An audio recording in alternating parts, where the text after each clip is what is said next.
Depuis environ une semaine, Biram Diop et Alassane Touré, deux employés d'Ecobank Mali, sont dans le collimateur de la justice après avoir relayé le contenu des messages cadrés juridiquement à la BDM SA relatifs à des garanties financières. Et ces messages, ils l'ont reçu de l'Ecobank Tanzanie. Ça concerne un client de la BDM et la BDM.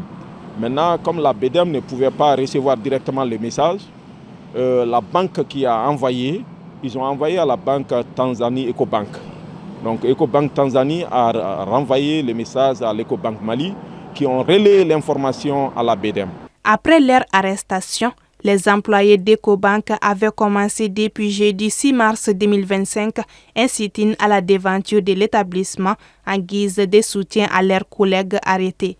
Cette action n'aura pas abouti. Raison pour laquelle, le samedi 8 mars 2025, la section des banques du Syndicat national des banques, assurances, établissements financiers et commerce SYNABEF a tenu une réunion extraordinaire pour examiner la situation des employés d'Ecobank placés sous mandat de dépôt. Considérant cette situation comme une atteinte grave à l'intégrité du secteur bancaire, le SYNABEF a donc décidé d'adopter une série de mesures. Les banques organiseront des sit-ins devant tous leurs bureaux, agences et sièges, aussi bien à l'intérieur du pays qu'à l'extérieur. C'est pour leur témoigner de notre soutien, de notre solidarité, que nous sommes en train d'observer ces 3 jours de sit-in, de 8h à 10h, devant toutes les banques du Mali. La seconde mesure est de suspendre jusqu'à nouvel ordre tous les transferts de garanties concernant EDM SA ainsi que toutes les structures publiques et parapubliques.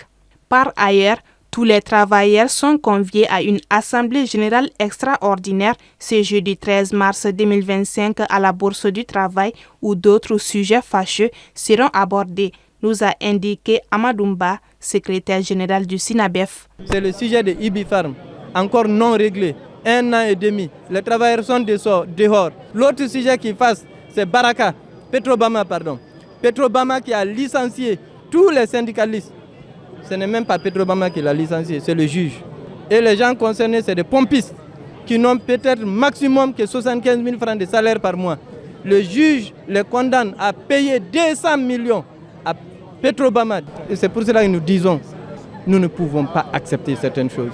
Ces mesures pourraient avoir des répercussions économiques considérables.